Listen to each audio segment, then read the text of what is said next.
and say hi to her.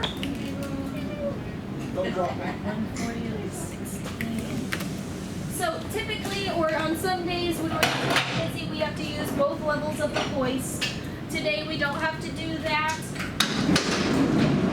because there's 16 of you and we fit 15 per deck, so one more isn't going to hurt us. Hey, now another 5 minutes of that, I'm going to ask for dinner.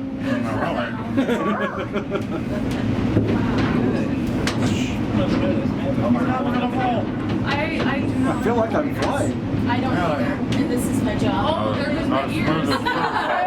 Yep. Yep, so about halfway through you are going to notice a change in pressure. It's nothing different than riding through the mountains or in an airplane. It's honestly a smoother ride than an airplane is, so How far? don't be nervous. 650 feet. Straight down. In the dark it seems like we're going pretty fast, but we're only going about 5 miles an hour. Oh wow. Man, you can totally screw with people too. I know. I probably shouldn't have dropped that acid. Okay, so we did start to decrease in speed. Here in a minute you are going to hear those chimes. That just means that we're about 50 feet from the bottom. That first little bit of light that you see from behind us is Underground Vaults and Storage. They're another company down here that we share the hoist with during the week. So when you see all of those movie props and costumes and documents and things like that, that is them, but they're stored on our side just for tourist purposes. There's always plenty of tourists. That'd be us then. Yeah, we were. All right, watch your shoulders, fingers, and toes back there in that That's top right probably where corner. I am. Horse on. And I didn't get pinched in the door. Yay. Mars is here to start your tour. You're gonna Good thing I follow didn't get jailed. Watch that step there and I It's too good. And that's good, like I was flying.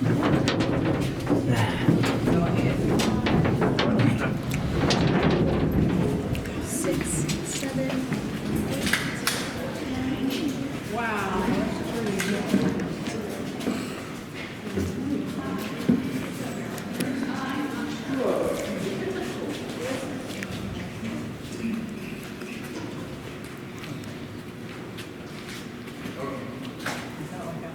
Just going to give you a brief introduction. So first off, welcome to Stratica. Welcome to the underground portion. This is where the actual museum starts off. So where we're standing, we call this area the Permian Room. Permian comes from the Permian period. Geologists say that was about 275 million years ago. But at that time, there was a sea that sat right here. This sea had a lot of salt in it. Over time, that salt was deposited, and that's what you're seeing on the walls is that salt. So this is the self-guided portion, so take your time, explore at your own pace. There's no rush. You'll start in here, you'll head down that way. When you get to the end, there will be another employee. They'll point you off in the right direction and tell you what else you need to know. You guys are good to go. You guys have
right is a bulkhead. A bulkhead is what the miners call a wall that was used to direct airflow. This bulkhead is made of 1.5-inch thick tongue and groove planks supported by 6-inch by 6-inch timbers and sealed with black tar paper on the backside to keep air from that part of the mine from coming into this side. It was slowly being crushed by the roof, but as you can see, it finally came down. On the platform are a couple of two-thumbed gloves. In the 1940s, when this area was being mined, everyone conserved materials for the war effort. The miners would wear the gloves until they wore out the palms. Then they would wear them on the opposite hands, using the second set of thumbs until they wore out the backs of the gloves.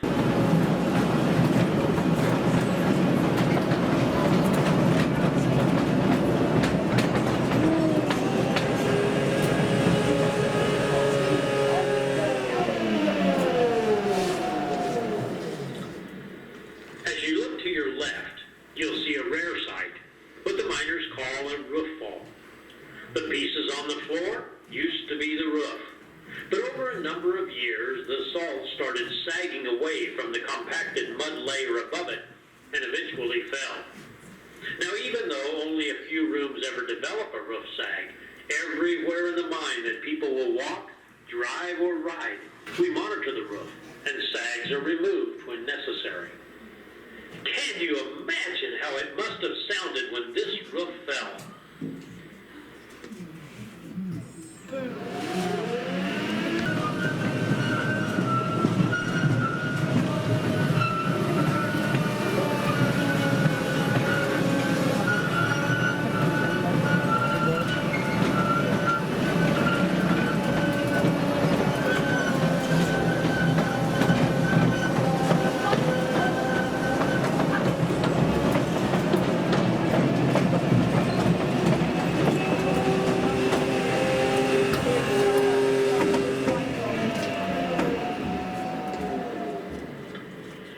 From 1923 to 1983, the miners used a rail system to transport salt from the mine face to the salt skip, where it was hoisted topside. Then, in 1983, they switched to a conveyor belt system. On the left is a car that was used to haul salt, and railroad tracks that were abandoned when mining left this area in the 1950s. The miners would use the same rails and ties over and over, since bringing more down the skip was both time-consuming and costly. Our train crew ripped up and hauled back abandoned rails and ties from the mine that were used for our train track. Almost 5,000 feet of rail for the track you're riding on. At the next curve, we'll pass by other original cars used with the rail system, including a hand-wheel-operated rail bending car.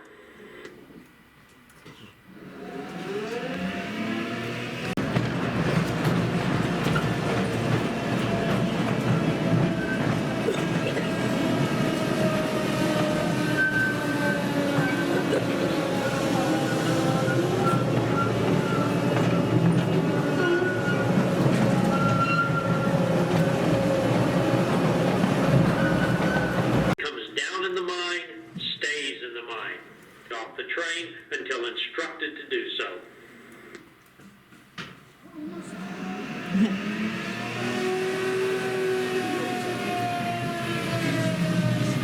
Look at that.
Carol. You like me, Ron. Hubbard has to hold on to me. My dog is not the best and ease.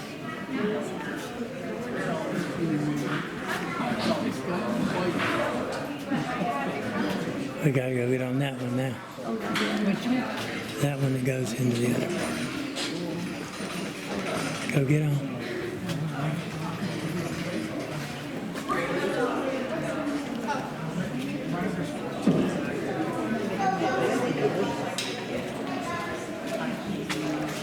I think that's another group. Now that's where we're going. Go on. You see this? You don't get it in. We done both of them. I'm coming.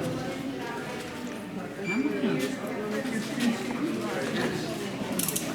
Basic rules, I just ask that you keep your hands and feet inside of the tram and trailers at all times. If you have any questions, hold on until, words are hard. Hold on to them until the end. We're gonna get off at one stop. And that'll be a good spot to ask questions. Now, before we get off, I am going to make a couple of stops before that, so just wait until instructed to get off. If you drop anything, phone, keys, hard hat, a loved one, let me know. It's going to be safer for me to get off than it is for you guys. Other than that, go ahead and buckle up and we'll be on our way. 23 to 1983, the rail bed was the lifeblood of the mine. After that, they switched over to the conveyor belt system. The first thing you're going to see off on your left is our electric locomotive, and it's the orange one. It was nicknamed the Galloping Goose for a couple of different reasons. The first one being that long gooseneck-like arm, but the second reason being is that it was so tightly wound on its springs that it would hop and skip around when it came to a complete stop. The next thing everyone is going to see are the rail cars, and they have CSC written on them. That stands for Carry Salt Company. Two men called muckers would come by. They would fill those salt cars up with about 4 tons of rock salt and send them on the way. For every cart that they filled, they got 1 brass chip. And those brass chips were worth 50 cents topside. So on a good day, they'd make about $4, which relative to war times is pretty good money. The next thing you're gonna see is our dynamite cart, and these are the, it holds the dynamite. It came in wooden and cardboard boxes, and then they switched over to AMFO, which is ammonium nitrate fuel oil. That's what they use today to blast. Now, they switched to those cardboard boxes during World War II to help save for the war effort.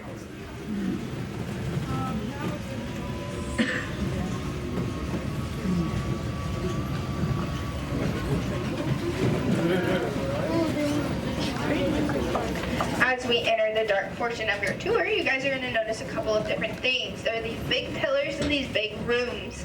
Now, the pillars and the rooms are both 50 by 50 feet. This is called the room and pillar method of mining. They use it for a couple of different reasons. The first one being is that it's a lot easier for air to flow. But the second reason being is that it's easier to move machinery around a 50 by 50 foot pillar rather than around a 300-foot long wall. If you were to take the roof off of this mine, it would look like one big waffle iron. And on the topic of food, if you look off to your right, you're going to see what we call a rib wall. Now, rib walls are caused by blasts, so 1 blast equals 1 rib. At the end of the day, the miners would go back, they would count those ribs, and they'd see how many blasts that they made that day. The next thing above us that you're going to see are these pretty scroll marks in the ceiling. Now, the scroll marks are left behind by something called a continuous miner. Underground Volts and Storage and Stratico bought one in conjunction with each other, and we use the continuous miner to heighten the ceilings in places like our event center, our restroom, and our snack area. That's what makes it safe for everybody to take their hard hats off in those places, because the biggest piece of salt that's going to fall from that ceiling is about the size of a pea.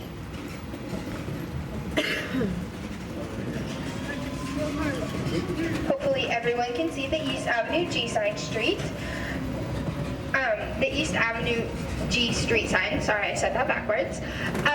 East Avenue G, if you remember, is the street that you turned off of to get into our parking lot. So we are now going 650 feet below it, which also means we are headed south.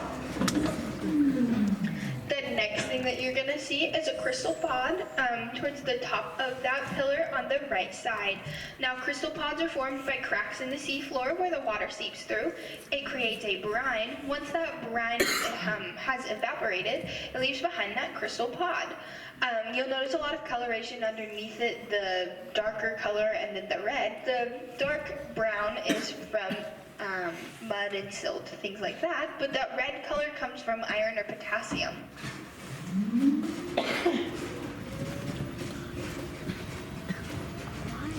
I do have one question for you guys, and it is, what is going to be the most important things to bring down in a mine? Feel free to shout the answer out. I will listen the best that I can. Whiskey. Dynamite. Did someone say machinery? Yeah. It's important, but maybe not the most important. Toilet paper. Did someone say light? Yes, light is one of them. There's one more I'm looking for. Toilet paper. Water and toilet paper are also, yes, arguably going to be important. Those are not the answers I'm looking for.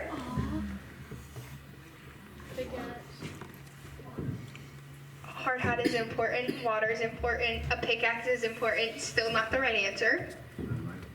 Dynamite's important. How about air? How are we going to breathe if we don't have any air? Hold our breath. Yes, air is arguably going to be the most important. And we'll talk about air in just a second, but right now we're going to talk about light. Miners would work in pairs. They had little hard hat lights called carbide lamps. Obviously, this was before we had electric lamps like we have today. But those were just pretty much open flames on the top of their hard hats, so they were prone to going out pretty easily. Miners would work in pairs, that way if maybe one light went out, they'd be able to relight it, or if both of your lights went out, or maybe your partner went around the corner or something, it looked something like this. Oh my gosh. This is called complete mine darkness. Now listen off to your left. He got me a little bit because he got a trauma. And I don't know where we're going to put this trauma. We ain't got any of that money in that place. I don't know. They can sit on it.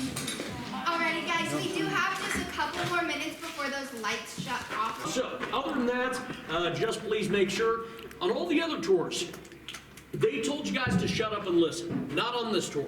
If you have any questions, interrupt me and ask. I'd much rather just answer the questions on the way. This is so much more fun for both of us if it's a conversation rather than a lecture. I want to talk with you, not to you, okay? So if you have any questions, please, please, please, please, please ask. I love answering questions. Other than that, so test strip. This is how they test the purity of the salt.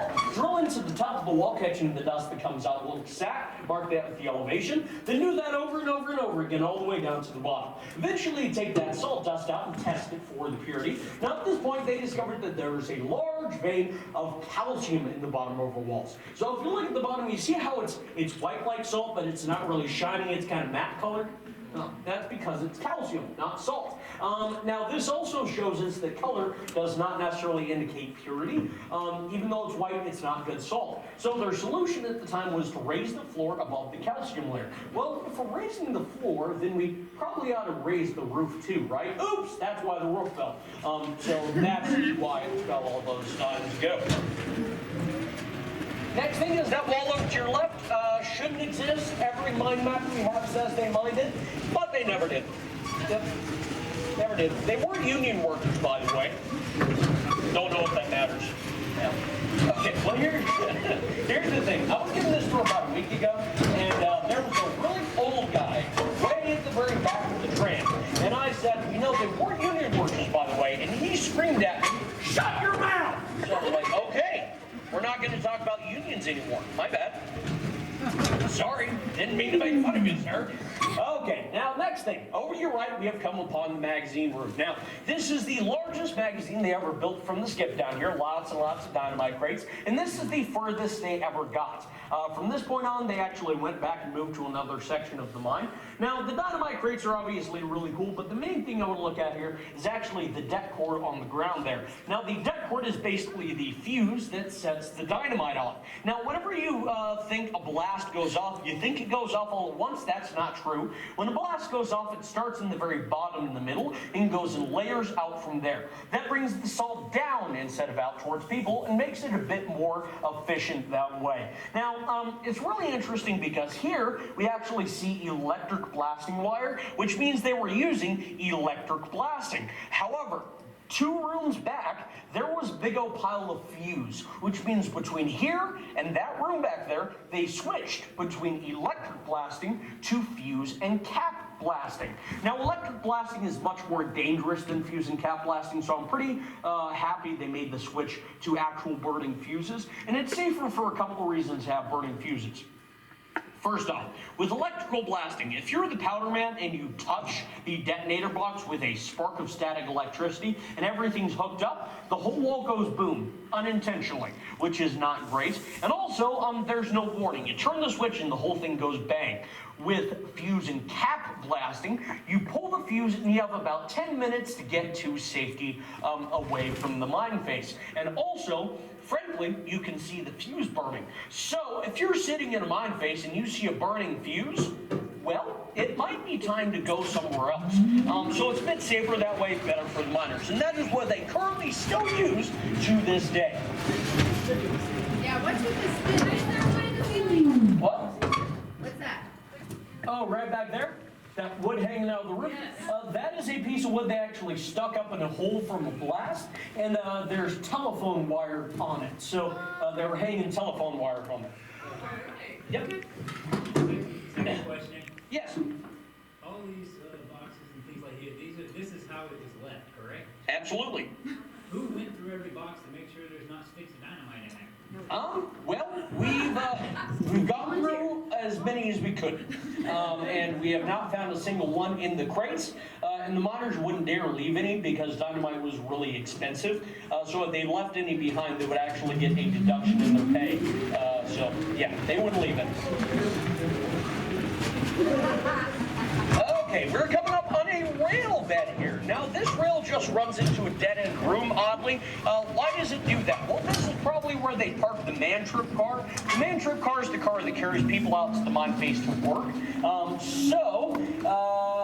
That's probably where they would get out and work for the day. Also, there are a ton of footprints in that room, so they probably were going in and out every day. Now, when you got off the man trip, there were 2 directions you could go. Backwards, the way we came to dynamite, or forward, the way we're going, to work on a mine face, like this coming up on your right. This is what a mine face looks like right after it's been blasted. There's about $12,000 to $15,000 worth of salt up beyond this room they're never going to pick up again. Why? I'll tell you that in just a minute in a couple of rooms. But whenever you blast a face, again, it's called shooting the mine face. So this over to your right is a one-shot room. Of course, though, what's better than one? 2. 2, of course. So coming up ahead of us is a double-shot room where they blasted 2 faces salt at once. There's about $24,000 to $30,000 worth of salt left behind in this room they're never going to pick up. Again, I'll tell you why in the next room.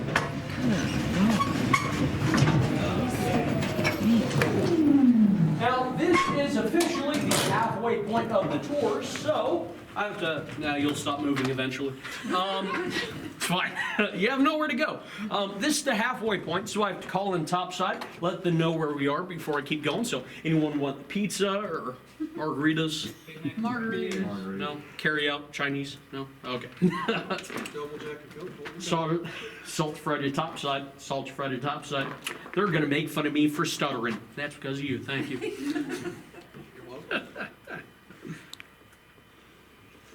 Hey, Amber. This is Jacob a double shot. What's my time?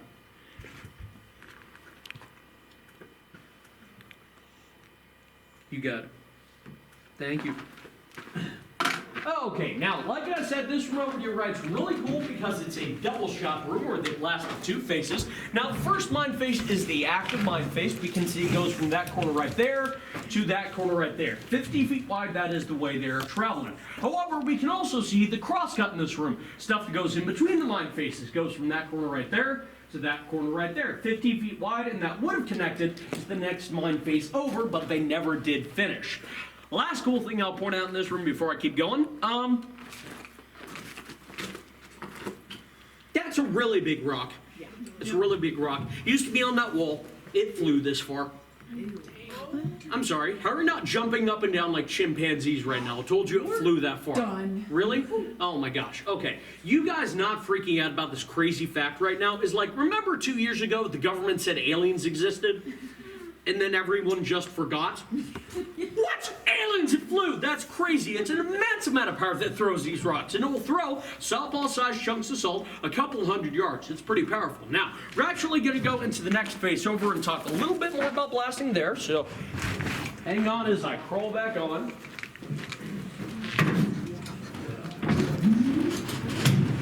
Like parking brake.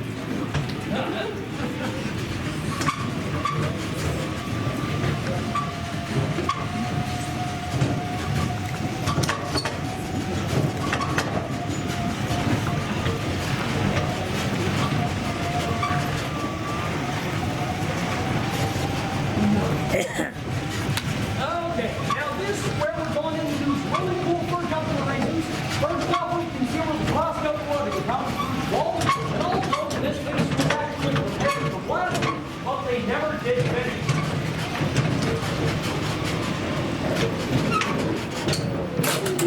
Okay. Now, like I said earlier, there are basically 4 steps to mining rock salt: drilling, undercutting, shooting, and mucking the salt. Now, in this room, we can actually see 2 of those steps. We can see drilling, and we can see undercutting. Sorry, I forgot my laser pointer. If you look all the way at the very bottom of the wall, you can see that giant gash left behind. Starts in the corner over to the right. They drug it all the way across over to here. Actually see where they pulled it out of the salt dust 70 years ago. And there's about 10 tons of salt dust in front of the wall from that thing working, dragging the salt out. Now, we can also see drill holes in this room. Now, there are 2 kinds of drill holes that we recognize. There are boot holes and there are fresh holes. Boot holes are holes left behind from the last blast, ones that look like that, or that, or that, or that, or those ones up at the roof. Then there are fresh drill holes, ones that look like that, or that. Those go 8 feet deep. Those are ready to be packed with explosives. Now, 4 holes high, 10 holes wide. That's 40 holes a face. Each hole you put 8 sticks of dynamite in. Yeah, it's big boom. And in the modern mine, it's even more powerful because the wall is 13 feet high, not 10. They shoot 12 feet of rock off the wall, not 8. They don't use dynamite anymore. They use something called ANFO, or ammonium nitrate fuel oil. Basically, fertilizer or diesel, same stuff the guy used for the Oklahoma City bombing. It's a big boom. These walls go off, and you'll feel it in your chest for hundreds and hundreds of yards. It's pretty powerful. Now, we're actually...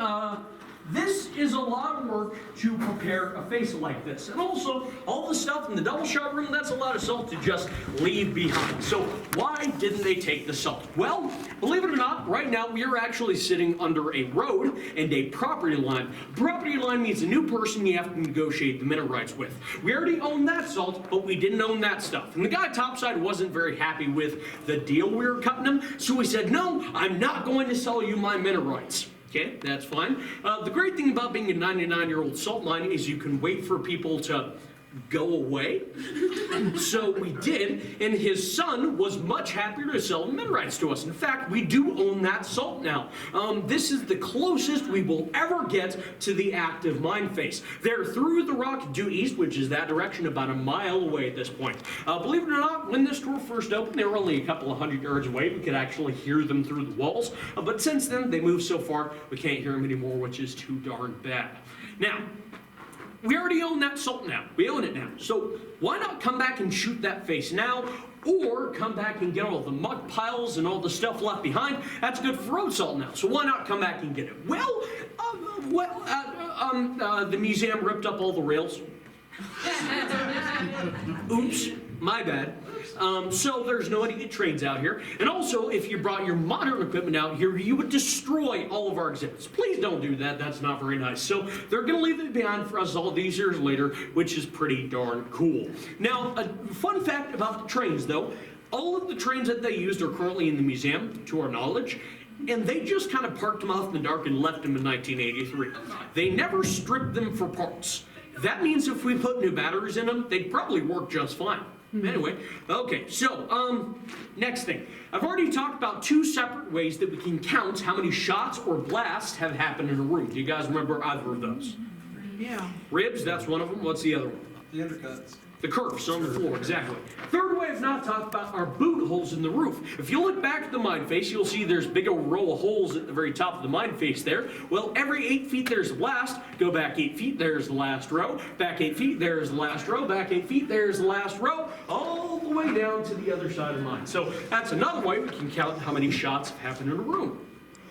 Last cool thing I'll point out in this room, I also said we can see where the crosscut would have come through the wall behind us. Now, to see where the crosscut would have come through there, we actually have to look ahead of us. Does anything look special about this wall here? Anything at all? Well, the dots right there. Sorry? The dots? The holes, the little holes. The holes, exactly. It's already drilled. Next step is to undercut this face, then it would become a double shot room like the one we saw on the other side. But they never did finish. So if I go to the very end of the hole, which is right here, that's the last row, and I follow it across the ground, that means that would have come the new 50 by 50 pillar, and that would have come the new 50 by 50 crosscut. But again, never finished, left behind for us to decipher all these years later. It's pretty cool. Okay. Any questions before I keep driving? Who's been stacking the rocks? Huh? Who's been stacking the rocks? Those are Kieran's, they're trail markers. Oh. Yeah. Okay. For people who get lost easily or new docents. Nope. You get a piece later, but not from here. So, any other questions? Hey, boss. Something's sticking out of the wall over here. Okay. Where? Oh, that little piece of black tubing there? Yeah. Okay, that was an old maintenance guy who did not have permission to do that. He was gonna mark out all the holes so they're easier to see. In fact, this whole wall used to be full of them, but we took them out because they shouldn't be there, so. Yeah, that one's way back there, and we don't want to step on any of that to leave footprints, so it's never coming out again. Yep. Any other questions? There was Jay. Okay. Jake. Yeah, something like that. Well, I know you guys are curious, and I know you're just too embarrassed to ask, but I am single, and so okay, it's a joke, guys. Let's. Wow. Okay. I won't tell your wife.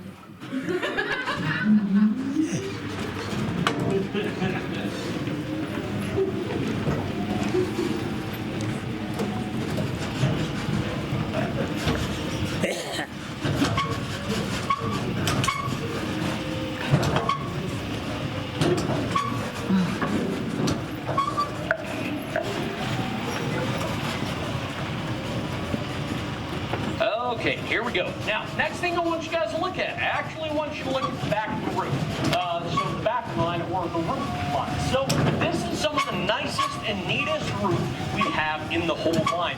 Hardly any holes, hardly any boot holes, hardly any salt left behind. That's because at this point in time, we had one of the best drillers to ever work down here for us. His name was Floyd. He was very good at his job. He knew exactly how high to drill without piercing the mud layer above, so he left behind this nice, neat, smooth roof. You probably learned that discipline about 10 years earlier in the 1940s when he was the personal aide to General George Patton during the war. However, the face that I was just standing in, the tag said 1956. On the wall over to our left, it says 1955. And all the way ahead of us, it will say 1954. Keep an eye on the roof. It's getting worse. There's more holes. There's more salt left behind. That's because Floyd, the driller, is losing his on-job experience as we go back in time. He's getting younger and dumber. I mean, not dumber. No offense, Floyd. Well, less experience.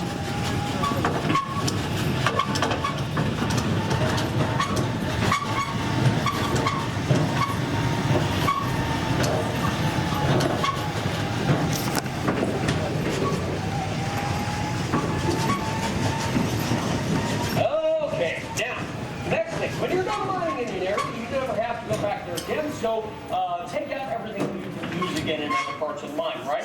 They take out all the electrics, the rails, and then they block out the airflow. Now, the miners did a very good job of taking everything useful out down here, but they did forget one thing, that on the roof over to your right. It's the support insulators for the power supply.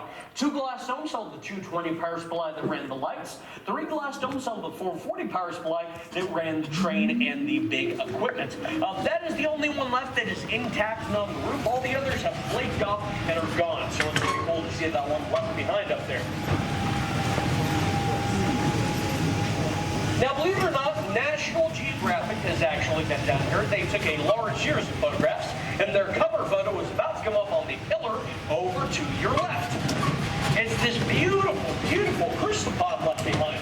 Now, the crystal pod itself is very beautiful, but that's not what they were interested in. The main thing they were interested in here is actually the red salt down below. And all the red salt you've seen so far has been iron and potassium, but that stuff is anhydrite. Anhydrite is a rock that normally forms 800 feet below the surface, not up to Earth dust at 650, so it's pretty cool to see those smashed together like that. Okay, go ahead and turn your lights off. And cover any... Pretty cool. Even if I take my headlamp off, go up to it. Another one. Whole thing lights up. Oh, that is awesome. Look at that. Yeah. Really pretty. Like a big old salt lamp. It goes into it now. Huh. Okay, I'm not gonna think about that too much. What's going on? Yeah, pretty cool. Okay, go ahead and turn those lights back on. I'm wearing a hard hat. Like miners, which is pretty cool. Their train station was actually over here to your left. Now, the quarters are painted white, so they do this where they have to stop and get off the train and start their tours. And there's actually a purple arrow pointing out towards the mine face to tell them where to go, which is pretty cool. Now, those tours did stop in 1961 over safety concerns. I wonder why. But those are the last tours you can take down here up until 2007 when we opened. Okay, this tunnel is pretty special. You probably noticed a little bit of a difference in the air in this tunnel. A bit cooler, a bit fresher. That's because this is the east main airflow. This is where all of our fresh air enters down into the mine. Now, they started digging this tunnel at 1101-54, as you can see on the wall over here, right? And they had already mined out the upper half of the tunnel all the way ahead of us and to our left. So, let's see how exact they hit the other tunnel, shall we? What tools do they have to mine straight? Pencil, paper, strings, compass, dynamite. So let's see how exactly they hit the other tunnel, shall we? They started mining. Made a 45-degree turn, much easier to push air on a 45-degree turn than a 90. By December 1st, they made it right here. We directly just went through a whole month worth of mining. They kept mining. Made another 45-degree turn, complete the 90 around. They kept going. By January 1st, 1955, they made it right there on the right. Pretty cool. They kept going. After the duration of Tony Dick, that was neat. Kind of cool. They kept going. By February 1st, 1955, they only had one blast left to go, as we can see on your right here. Look how exact these tunnels line up with each other. Isn't that a work of art? Remember, pencil, paper, strings, dynamite. That's all they got. It's amazing how exact they got. Now, we can see by the other tags on the other side, they've broken through into an older area. 7, 8, 9, 10. And there actually is a June tag on the wall over your left. It's really hard to spot. It's right there. 6154. Now, that one is not made with paint. That is made with the open flame carbide headlamps I was talking about. You could burn the tag into the wall. However, by July of 1954, the last man to use an open flame headlamp retired. So they had to start using paint instead of his open flame light. That's pretty cool.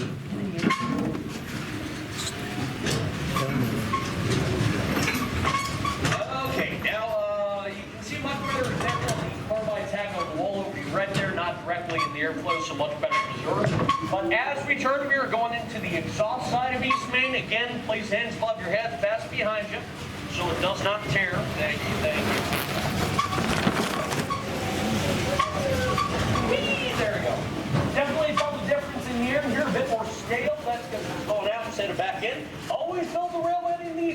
fly. So in the case it picked up any dust or pollution, it goes straight out of the mine instead of back in.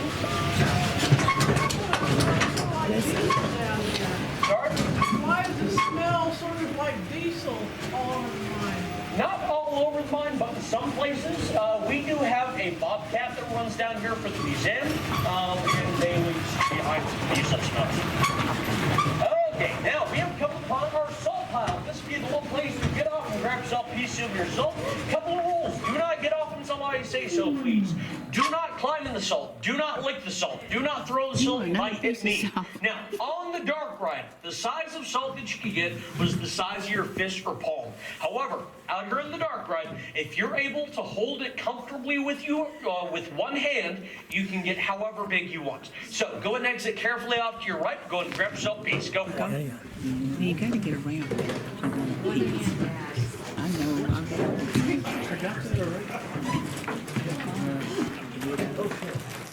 I gotta find you a pretty Please one. get off the salt there. Climbing on the pile. I know it's kind of confusing, but not over there.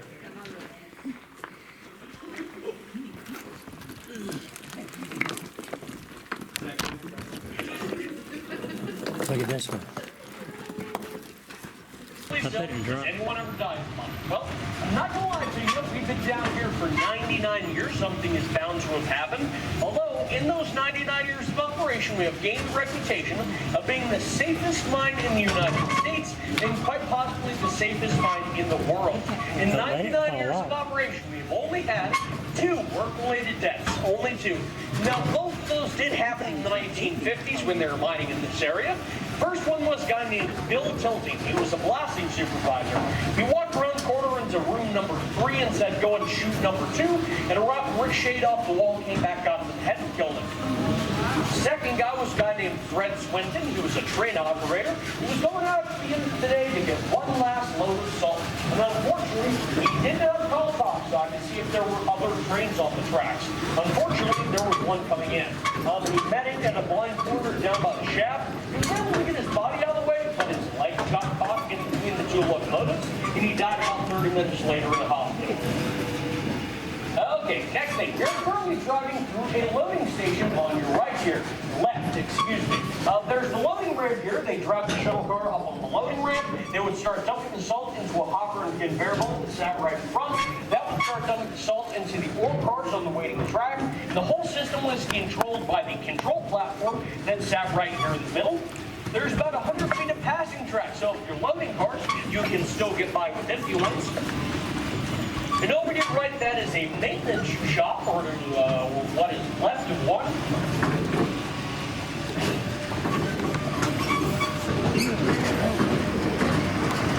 And every loading station always had a break room. Here comes one on your right. A little girl came down and said, hey, why do you need so many snow cones? Now, a couple of really cool things about this pile. Glass bottle for Welch's grape juice up there. That one's pretty cool. That's banana peel.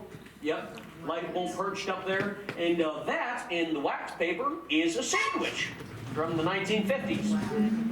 Yep. McDonald's.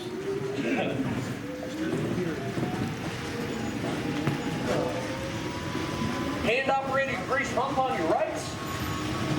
Someone said that sounded like an insult yesterday. You hand-operated grease pump, you!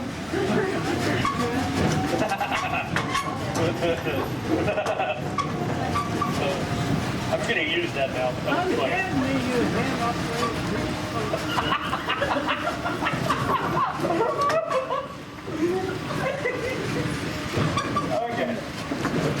Now, it's pretty hard to keep track of direction down here. It's very easy to get disoriented. Miners would often paint compass roses on the ceiling. There's only one left, and it's on the roof right above me at the front. Northeast, southwest, that's the only one left. All the others have flaked out the roof and are gone. Another very simple way to keep track of directions we've been using for 99 years, carrots or stacks of rocks. So coming up from the ground ahead of me here, there's a stack of rocks. That means they're supposed to tell me to turn. Then there's another one, and that means, oh, it's time to turn again.